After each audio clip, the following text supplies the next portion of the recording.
हमने इकोनॉमिक्स में जब शुरुआत करी तो पहले तो मैक्रो और माइक्रो इकोनॉमिक्स देखा हमने, ठीक है। उसके बाद हमने देखा था इन्फ्लेशन, मुद्रास्फीति, याद आ रहा होगा, मुद्रास्फीति, इन्फ्लेशन। इन्फ्लेशन को कंट्रोल करने के लिए फिर मैंने बताया कि इन्फ्लेशन को कंट्रोल करने के लिए आती हैं मॉनेटरी पॉलिसीज, मौद्रिक नीतियां, और मौद्रिक नीतियों को लागू कौन करता है? आरबीआई, बताया था हमने।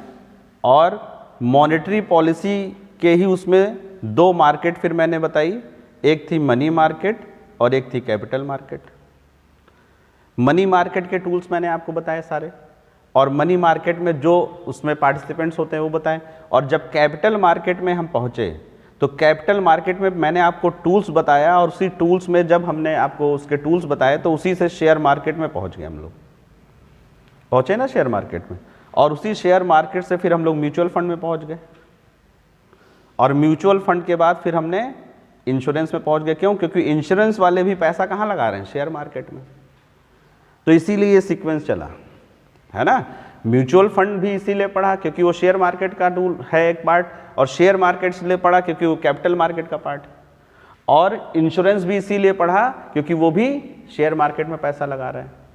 तो जो एक कैटेगरी के थे उनको हमने एक साथ पढ़ लिया। अब हम आज दूसरी पॉलिसी शुरू करेंगे, तो ये हो गई मॉनेटरी पॉलिसी जिसको आरबीआई कंट्रोल करती है। दूसरी पॉलिसी होती है फिस्कल पॉलिसी।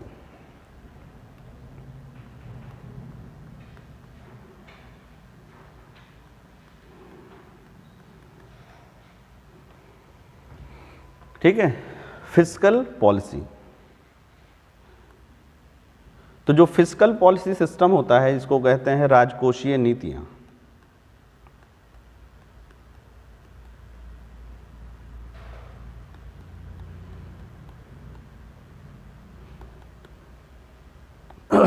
ये गवर्नमेंट के द्वारा लाई जाती है ना, सरकार के द्वारा लाई जाती है। क्यों?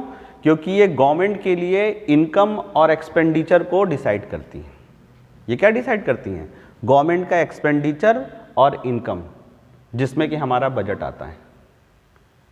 तो इसीलिए पहले मॉनेटरी पॉलिसी हो गई जो मार्केट में लिक्विडिटी को देखती है, उससे जुड़े हुए जितनी भी चीजें थी, share market, mutual fund, insurance, हमने कवर कर लिया वहीं पे।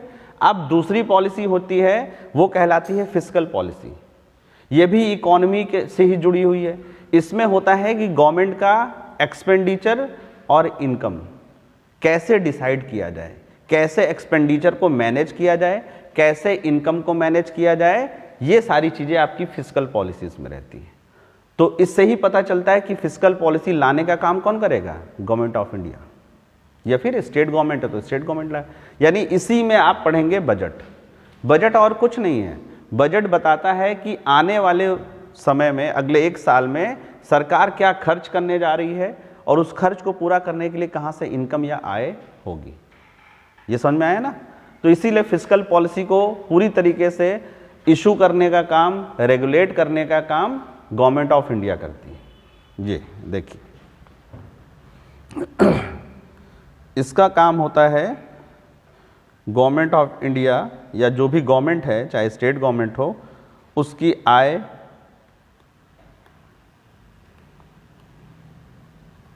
इनकम और व्यय, एक्सपेंडिचर, इससे रिलेटेड होती हैं आपकी फिस्कल पॉलिसीज, राजकोषीय नीतियां। ठीक है, इसमें होता है कि किस तरीके से इनकम को, आय को बढ़ाया जाए। हमेशा हर कोई क्या चाहता है भाई? कैसे आय को बढ़ाया जाए, इनकम को इंक्रीज किया जाए, और कैसे जो एक्सपेंडिचर है उसको मैनेज किया जाए। आय को बढ़ाने की चीजें इसमें होती हैं, इनकम को कैसे इंक्रीज किया जाए, और कैसे जो एक्सपेंडिचर हो रहा है उसको मैनेज किया जाए कि कम से कम एक्सपेंडिचर हो। और उसी चक्कर में क्या करा? पेंशन बंद कर दी। एक्सपेंडिचर है ना, सब्सिडी कम कर देना, ये सब किस में आ जाता है? एक्सपेंडिचर के मैनेजमेंट में। तो इसीलिए ये कहलाती हैं फिस्कल पॉलिसीज, और इसको रेगुलेट करने की जिम्मेदारी होती है गवर्नमेंट ऑफ इंडिया, और गवर्नमेंट ऑफ इंडिया में भी मिनिस्ट्री ऑफ फाइनेंस। बजट कौन लाएगा? फाइनेंस मिनिस्टर, वित्त मंत्रालय। यानी आपका ministry of finance fiscal policies के लिए बनाया गया है ना। आपका आरबीआई मॉनेटरी पॉलिसीज के लिए काम करता है, और आपका जो मिनिस्ट्री ऑफ फाइनेंस है या वित्त मंत्रालय है वो fiscal policies, specially budget. Budget तो सभी लोग जानते हैं, ठीक है ना। ये तो मिनिस्ट्री ऑफ फाइनेंस क्या करती है, जो करंट ईयर होगा, जैसे अब ये चल रहा है 2024, ठीक है ना, इसके लिए इनकम कहाँ से होनी है, आय कहाँ से होनी है, इसमें एक्सपेंडिचर क्या क्या होना है, ठीक है, इसका क्या करती है, एस्टीमेट लगाती है, अनुमान लगाती है। यहाँ फिक्स सैलरी थोड़ी नहीं है, यहाँ एस्टीमेट लगाती है, अनुमान लगाती है, और इस अनुमान को डिटेल्ड में, इनकम और एक्सपेंडिचर के इसको डिटेल्ड, पूरा विस्तृत रूप से बजट के रूप में on behalf of president. Budget को कौन रखवाएगा? उस दिन था ना कि राष्ट्रपति की परमिशन लेने के लिए निर्मला सीतारमण जाएंगी, तो राष्ट्रपति फिर इस बजट को कहां पर रखवाता है? आपका पार्लियामेंट में, और स्पेशली लोकसभा। चर्चा तो दोनों में होनी है, लेकिन सबसे पहले प्रेजेंट कहां पर किया जाता है? लोकसभा में। यही फिस्कल, और ये बजट और कुछ नहीं है। इस बजट में फिस्कल पॉलिसीज दी होती हैं। हम यहाँ पर एक्सपेंडिचर करेंगे, यहाँ पर कम एक्सपेंडिचर करेंगे, इस एक्सपेंडिचर को बढ़ाएंगे, इस एक्सपेंडिचर को घटाएंगे, इनकम यहाँ से ज़्यादा करेंगे, यहाँ पर हम टैक्स कम करेंगे। टैक्स क्या है? इनकम। गवर्नमेंट ने हमसे टैक्स लिया, मेरे ऊपर पेनाल्टी ठोक दी, वो क्या है? गवर्नमेंट की इनकम है। समझ रहे ना। गवर्नमेंट ने एयरपोर्ट अडानी को दे दिया, उसके बदले में पैसा मिला, वो क्या है? गवर्नमेंट की इनकम है, ठीक है। फिर गवर्नमेंट ने जो है जेट खरीदा, गवर्नमेंट ने शिप खरीदा, वो क्या है? एक्सपेंडिचर। गवर्नमेंट ने स्कूल्स बनवाए, वो क्या है? एक्सपेंडिचर। तो उसी के लिए सारी पॉलिसीज होती हैं, उन्हीं को हम लोग फिस्कल पॉलिसीज कहते हैं, क्योंकि ये राजकोष से संबंधित हैं। कंसोलिडेटेड फंड ऑफ इंडिया, पूरे देश का पैसा सिर्फ वहीं पे जाता है। जितना भी आप पैसा खर्चा करेंगे, इनकम टैक्स देंगे, जो भी टैक्स देंगे, वो सीधे कंसोलिडेटेड फंड ऑफ इंडिया में जाएगा, जो कि संसद के द्वारा उसको कंट्रोल किया जाता है, पार्लियामेंट के द्वारा। सरकार के हाथ में नहीं होता है, पूरी पार्लियामेंट के हाथ में होता है। और फिर उससे पैसा निकालना होता है जब, तब बजट लेकर आते हैं। बजट की जरूरत इसलिए पड़ती है, हम लोग जो टैक्स देते हैं वो समझ लीजिए एक कंसोलिडेटेड फंड में बंद हो गया। अब इसमें से जो करंट गवर्नमेंट है वो पैसा तब निकाल सकती है जब पूरी पार्लियामेंट उसको परमिशन देगी, क्योंकि ये गवर्नमेंट सरकार का पैसा नहीं है, ये जनता का पैसा है।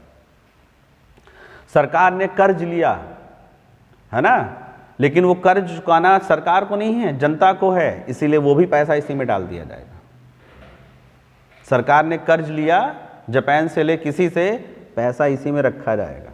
और फिर बजट लेकर आएंगे, और उसमें सबसे पहले आपको वो बिल पास करना है जिससे आप एक्सपेंडिचर कर सकें पहले। इसीलिए बजट को अभी दो पार्ट में हम डिवाइड करेंगे। पहले एक्सपेंडिचर वाला पार्ट पे चर्चा होगी, इनकम वाले पे बाद में होती है ना। बजट को जब टेबल पे रखते हैं उसके बाद उसको दो पार्ट में डिवाइड कर देते हैं। पहला एक्सपेंडिचर, और सबसे ज़्यादा डिस्कशन उसी पे होता है। फिर पहले एक्सपेंडिचर वाले पार्ट को पास करवाया जाता है, फिर इनकम वाले पार्ट को रखा जाता है, क्योंकि एक्सपेंडिचर होना है। और अगर एक्सपेंडिचर खत्म हो रहा है, यानी पिछली बार का पैसा खत्म हो रहा है, तो वोट ऑन अकाउंट लेकर चले आते हैं। इस समय क्या है? उसी को अंतरिम बजट, एंटरिम बजट कहते हैं। ये क्या है? अगले 2-3 महीने के लिए, जब तक चुनाव नहीं हो जाएगा तब तक के खर्चे निकालने के लिए, बिना इसके आप 1 रुपया नहीं खर्च कर सकते। इसीलिए तो इतनी योजनाएं लाई जाती हैं।